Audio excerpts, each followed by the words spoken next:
Okay, good morning, everybody. Hopefully, you are all doing well. I've got another video here for everybody. This video is on the engine four-stroke principle. Okay, so right here, we're going to talk about the four strokes of the engine, of a gasoline and diesel engine. We have two different kinds of engines. We have a four-stroke, and we also have a two-stroke engine. But today, what we're going to talk about is the four-stroke. So I've got a little diagram I've drawn up here for everybody to look at. There are four parts to the four-stroke engine, and they are right here. We have the intake, we have compression, we have power, and we have exhaust. So those are the four strokes in a four-stroke engine. And the reason we have to have four strokes is because we have a lot of stuff going on that we have to move some air and the fuel and the exhaust. And this is how it works. So we start off with the intake stroke. And if you look up here, we have these blue triangle things here are going to represent the valves on the cylinder head.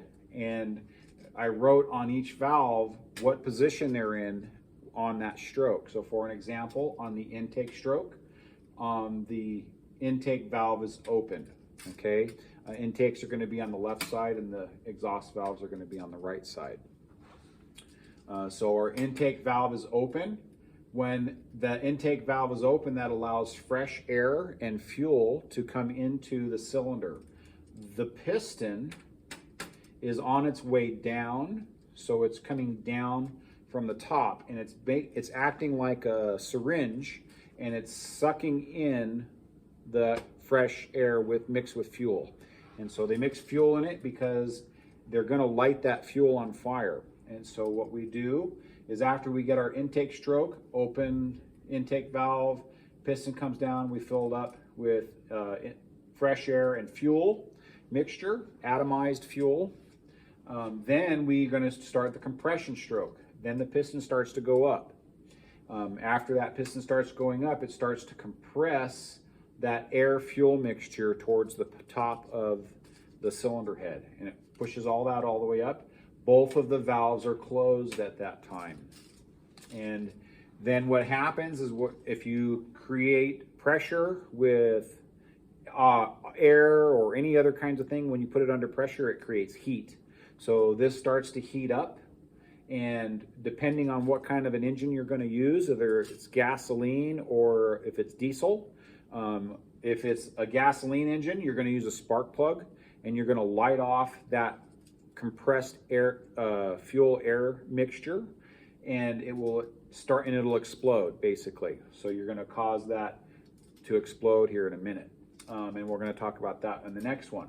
But if it's a diesel, then the compression ratio when the piston comes up is so high that it pushes so hard on that air-fuel mixture that it begins to burn all by itself because it gets hot enough. And so once it gets hot enough, it will ignite the diesel fuel.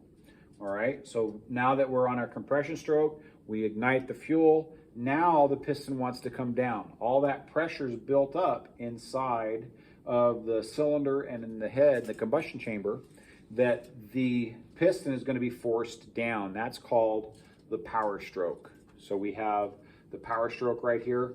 Both the valves are closed during the power stroke as well. Now, once we get that power stroke all the way down, that's the driving force on the crankshaft where I had shown you guys in previous videos and in class. So that's what's going to spin that crankshaft. That gives us our power out to the transmission or to the generator or the pump or whatever we decide we're going to put that engine on.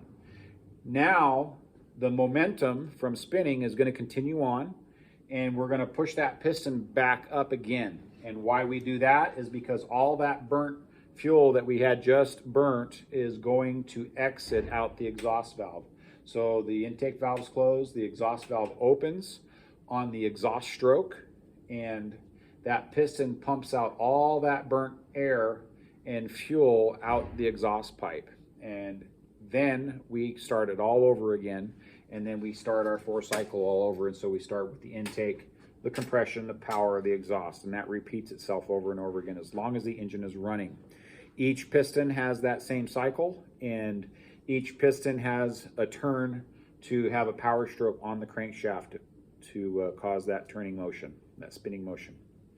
All right, and that is it.